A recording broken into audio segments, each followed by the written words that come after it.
भैया लंका कांड में पूंछ और मूछ का ही खेल रहा। हाँ, रावण की मूछ अगर कोई उखाड़ पाया तो हनुमान जी की पूंछ। बोलो बजरंगबली की। देखो, पूंछ का मतलब, पूंछ एक ऐसा शब्द है, इसमें श्लेष है। हिंदी के जो आचार्य होंगे वो इस बात को समझते होंगे। पूंछ शब्द में श्लेष है। पूंछ का मतलब केवल पूंछ नहीं, पूंछ का मतलब लौकिक प्रतिष्ठा भी कहलाती है। हम लोग कहते हैं ना, इनकी तो यहां से दिल्ली तक पूंछ है, तो क्या पूंछ थोड़ी है? पूंछ प्रतिष्ठा, लौकिक व्यवहार की प्रतिष्ठा को पूंछ कहते हैं। कई लोग कहते हैं ना, अच्छा हम लोग बोलते हैं इनकी तो बड़ी लंबी पूंछ है, तो जो जिसकी बात करते हैं वो खुश हो जाता है कि हमारी पूंछ है। पूंछ का मतलब है प्रतिष्ठा। गांव में घरों में बूढ़े आदमी मिल जाएं, बाहर बैठे हो, उनसे पूछो क्या है, तो पहले तो वो कुछ नहीं बताएंगे, पर ज्यादा पूछो, नहीं नहीं बताओ बताओ, बोले हमारी क्या पूंछ रह गई अब। तो इसका मतलब पूंछ कट गई क्या? नहीं नहीं नहीं, प्रतिष्ठा शांत हो गई। तो पूंछ का मतलब है प्रतिष्ठा। और बुरा ना माने तो हम तो करोड़ों की बात ये बोले, सारे संसार में झगड़ा अगर किसी का है तो वो पूंछ का ही झगड़ा है। हमारी पूंछ नहीं हो रही, इनकी हो रही। हमें नहीं बुलाओ जा रहा, इन्हें आगे बैठा रहा। जो भी झगड़ा है वो पूंछ का है, और झगड़ा किसी बात का है ही नहीं।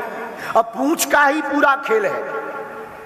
और लोग चाहते हैं कि हमें भर पूछें, बाकी किसी को ना पूछें। ये झगड़ा ही पूंछ का। और सच तो यह है, रावण हनुमान जी की पूंछ से इसलिए चिढ़ गया क्योंकि रावण की लंका में हनुमान जी की पूंछ। जब से हनुमान जी आगी लगा गए, जब से कोनन कोनन पे आदमी बैठे हो चर्चा कर रहे, बंदरा की पूंछ बहुत डेंजर आती। और रावण इस बात से चिंतित है कि हमारे नगर में इनकी पूंछ, राज्य हमारा, जिला हमारा, नगर हमारा, देश हमारा, पूंछ इनकी, जय जयकार इनकी हो रही। तो रावण इसी बात से चिंतित था कि हमारे राज्य में इनकी पूंछ। रावण इसलिए हैरान। और बुरा ना माने तो करोड़ों की बात सुन ले, आज से नहीं, आदि काल से दुर्जन व्यक्ति को सज्जन की पूंछ पचती नहीं है। ये पक्का है। जो दुर्जन है उसे सज्जन की पूंछ पचती नहीं है। वो कुछ ना कुछ निकाल, अरे बोले वो तो ऐसा ही है, हमें नहीं। अच्छा तुम्हें पूछ लो सो वो साजे। आपको अगर VIP D में बैठा दे, अरे गुरुजी तो साक्षात हनुमान जी आए। और अगर तुम्हें कहते, ए भैया पीछे जा, ए आगे को लगो लबरा पबरात। हाँ क्यों? क्योंकि तुम्हारी पूंछ कट गई। पूंछ बना दो सो सब कुछ में। तो आदिकाल से पूंछ का ही महत्व है। और देखो, बुरा ना मानना, सच तो यह है, रावण पूंछ को जलाना चाहता है। ये जलने वाले ईर्ष्या की आग में पूंछ को ही जलाते हैं। पर धन्य है हनुमान जी, पूंछ की कोई मन में चिंता नहीं है, राम नाम की चिंता हनुमान जी लेकर गए हैं।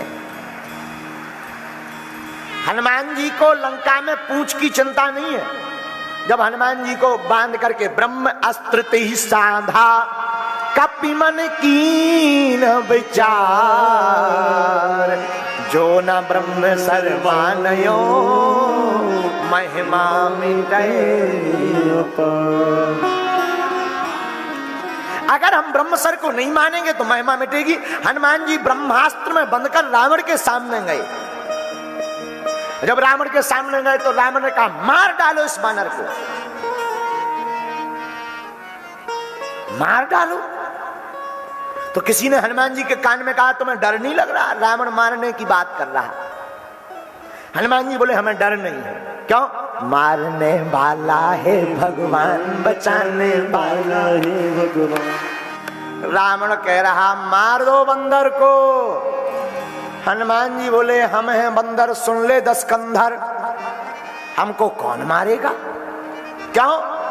मेरे सिर पर सीताराम, हमारे कौन निकाले प्राण। मेरे सिर पर सीताराम, हमारे कौन बिगाड़े काम। किसमें क्षमता है जो प्राण निकाले? किसी ने कहा, तुम्हें डर नहीं लग रहा बातों से? 10-10 मुंह से बोल रहा है रावण। हनुमान जी बोले हमारा डर निकल चुका। कब? अशोक वाटिका में जब जानकी जी बैठी हुई थी तो रावण ने कहा था कि मार डालो इसे, भयभीत करो। हनुमान जी बोले हम अशोक वाटिका के वृक्ष के ऊपर बैठे थे तो हमने सोचा वाह माता को कोई मार दे, हम देखते रहे, हम बचाएंगे। हनुमान जी बोले तब तक मन में विचार आया कि अगर हम नहीं होते तो कौन बचाता मां को, कौन बचाता। तो रावण तो इतना बोल के चला गया।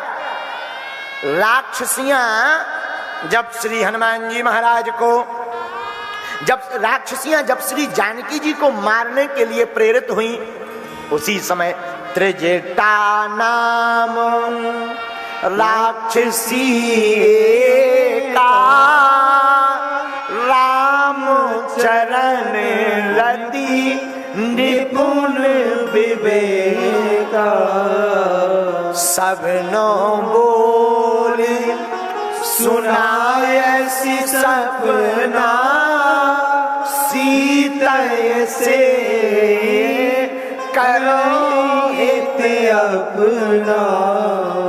श्री हनुमान जी बोले तब राम जी ने त्रिजटा को भेज दिया और अगर रावण हमें मारेगा तो बचाने वाला भी इसी समय यहां होगा। और रावण ने कहा मारो। राक्षसों ने जैसे ही तलवार निकाली उसी समय विभीषण जी आ गए। अब विभीषण जी आए तो क्या बोले, नीते विरोधे न मारिए दूता, नीति विरोधी न मारिए दूता। श्री राम जय राम जय जय राम, श्री राम जय जय राम।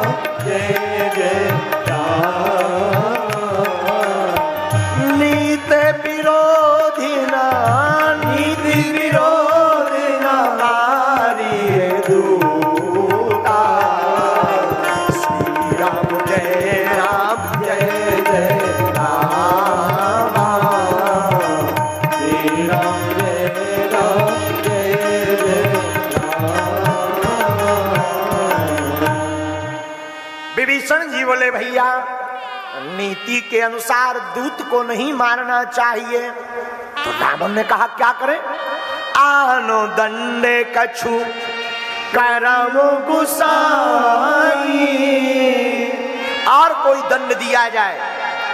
रावण ने कहा तो सावधान राक्षसों मारो मत, एक काम करो अंग भंग कर पठवई बंदर, इस बंदर का अंग भंग कर दो। हनुमान जी सकपका गए। अब किसी ने पूछा कि तुम काहे भैया घबरा रहे। हनुमान जी बोले कहीं रावण को अंग भंग करते समय अपनी बहन शूर्पणखा की याद न आ जाए। बोले क्या गड़बड़ होगा, बोले कहूं नाक कान नयागी को लघु कटवा दे, सब गड़बड़ हो जाएगा। तो किसी ने कहा गड़बड़ क्या होगा, अरे हनुमान जी बोले गड़बड़ ये होगा क्या हम राक्षसों के हैं तो नाक कटवाने आए हैं, हम तो इनकी मुंह छुखारने आए अपनी पूंछ से, नाक कटवाने थोड़ी आए। अच्छा, लेकिन हनुमान जी तो ज्ञानी नामाग्रगण्यम है। किसी ने कहा नाक कान कट भी जाए तो क्या दिक्कत है, अरे बोले कान कट जाए तो चल जाएगा भैया, कान कट जाए नो प्रॉब्लम, टोपा लगा लो, ठंडी लग रही, कपड़ा बांध लो, तौलिया बांध लो, भैया हमको ठंड ज्यादा लगती है इसलिए हम कान बंद रखते हैं। लेकिन नाक कट जाए, अब नाक कटे पे क्या करो। अब लेकिन आज के जमाने में हमने एक जगह कही कि नाक कटने पे कोई उपाय नहीं है, तो एक लड़का खड़ा हुआ बोले मास्क लगा सकते हैं। अब आज के जमाने में तो चल गो, उस जमाने में तो नाक कान कट जाए तो क्या करें। अरे नाक कटाने थोड़ी आए हैं, धन्य है हनुमान जी। हनुमान जी मानो कहना चाहते हैं भगवान ने हमें यहां भेजा है तो क्या हम विकारों से नाक कान कटवाएं। हनुमान जी कहते हैं हमें इसीलिए भेजा है राम जी ने कि हम विकारों की ही नाक कान काट दे दें। और सच यह है कि हमें राम जी ने भी इस संसार में भेजा है और यहाँ आकर के कामना वासना लोकेप्सा इस संसार की ईसा मत मत्सर में पड़ करके अगर हम नाक कान कटवा कर चले जाएं तो हमसे बढ़कर के कोई मूर्ख नहीं है। सच तो यह है कि हम लोग ही वासना की नाक कान उपासना से काट दे, वही सच्चा व्यक्ति भक्त है।